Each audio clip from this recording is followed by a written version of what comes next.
در نویه وسیع جمع‌آوری غله‌دونگی و دیگر زراعت کشاورزی با مرام ادامه دارد. موافق معلومات مسئولین ساحه از 11556 گکتار مساحت غله‌دونگی از جمله 10007 گکتار گندم، 9600 گکتار آن جمع‌آوری شده، 35927 تن غله و 1446 گکتار میدان جو پوره جمع‌آوری گردیده، 4002 تن جو در مجموع 41000 تن غله‌دونگی استحصال کرده شده است که حاصلناکی میانه گندم از 36 تا 37 سنتنر و جو 27 تا 13 سنتنر را تشکیل می‌دهد.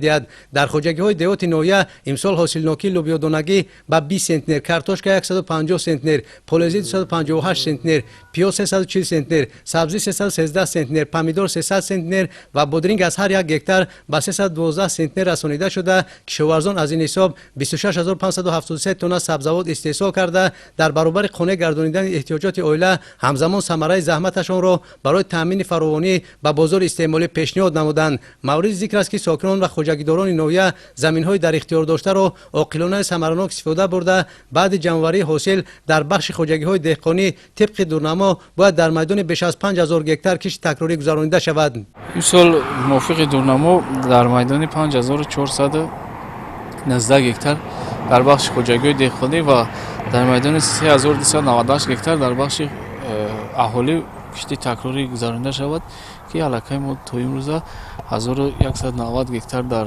خواجگی‌های دهقانی و 785 گکتار در بخش اهالی کشتی تکراری زراعت کشاورزی گذرانیده. کشاورزان حرکت دارند که هر یک خطه زمینی که به اونها وابسته شده است ثمرناک و عاقلانه استفاده برده برای تامین ثبات استعمالی ناحیه و جمهوری سهمی خود را گذراند. مساحت کشتی تکراری در بخش اهالی 3198 گکتار پیش بینی شده تا امروز در مساحت بیش از 800 گکتار کشت گذرانیده شده است. در جماعت دیهات توگرک ساکنان در قیده‌های نزد اولگی و خواجگی یورسان به صفت کشتی تکراری یک چند نوعی سبزیجات را پرورش می‌نمایند. برای زیاد نمودن استحصال محصولات کشاورزی و از هر یک قیده زمین کرم آبی گرفتن 2-3 حاصل در همه شکل‌های خواجگیداری نویه باید در مساحت 3182 گکتار کشتی جواری مکه دون، 2160 گکتار لوبیا دونگی، 992 گکتار سبزیجات، 613 گکتار پولزی، 100 گکتار زراعت تکنیکی، 780 گکتار جواری مکه برای خوراک چاروا و در میدان زیاده از 500 گکتار کشتی تکراری شالی گذرانیده شود. موافق دورنما در همه بخش خواجگیداری در میدان 830 گکتار کشتی شالی باید گذرانیده شود.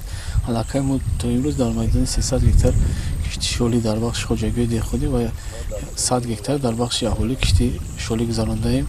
کشتی شالی در سه جماعت دیهاتی ما گذرانده می شود. جماعت دیهاتی گلیستان زیادتر 450 گکتار در جماعت دیهاتی گلیستان می‌گذرانیم و جماعت دیهاتی عبدی آواز و توگرک شاید کشتی شالی می‌گذرانیم. در خواجگی‌های دیهات نویه با مقصد افزون نمودن استحصال اشیاء خام صنعتی با ابتکار مقامات اجرا کننده دولتی روزهای مهنت ضربدار و مبارزه برای پیشگیری از تاثیر حشرات ضرررسان اعلان گردیده. در دوره این تدبیر و توسعه متخصصان ساحه کشاورزان پرورش پخته را موافق قاعده‌های آگروتکنیکی براه ماندند. در کوپراتیو استحصالی خواجه مومن که یکی از خواجگی‌های سرساحه جماعت دیهات توگرک میباشد امسال با اصول کشتگردان در مساحت بیش از 10 گکتار زمین یونچقه سالهای پیشین پنبه‌دانه کشت نمودند.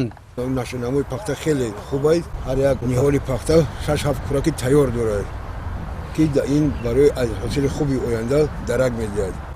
برای می بود در آینده بود جایی که سالهای زیاد تعداد دیگر رستنی بود برای پخته استفاده می جایی که پخته چندین سال بود برای دیگر رستنی کشتگردان میکنیم. در این موضع زمین‌های کشت توسط پایگاه آبکشی آبیاری کرده می شود. به اندیشه مسئولین بهتر گردیدن تامینات آب پولزی و کارکرد و غذادهی سری وقتی به نشونمای خوب پخته مساعدت نموده است. امسال کشاورزان نویه موافق دورنما در میدان 7570 گکتار کشتی پخته گذراندند که علاقه ما کارکردهای بین قطاری و رزقتی یکم را تمام کردیم. امسال ما در نویه کشتی زیر پلانکا باری اول بود در میدان 50 گکتار کشتی زیر پلانکا پخته گذراندیم. اساساً نوهای خیتایی و نوهای ترکی رو کش کردگیم که نشونماش خیلی خوب شد. در نویه سال روان با اصول معاصر یعنی زیر پلانکا نیز در قطعه معین کشت پنبه‌دانه گذرانیده شده است. اهل زحمت چنین طرز کشت را در کاهش دادن کار دستی و بلند برداشتن حاصلناکی منفعت بخش ارزیابی میکنند. مسئولین و متخصصان ساحه معین نمودند که نشء و نما و حاصل بیولوژی در این قطعه زمین که با طرز معاصر کشت شده است برتری زیاد دارد. به این خاطر آینده باید در همه دیهات نویه مساحت کشت پنبه‌دانه زیر پلانکا وسیع کرده شود.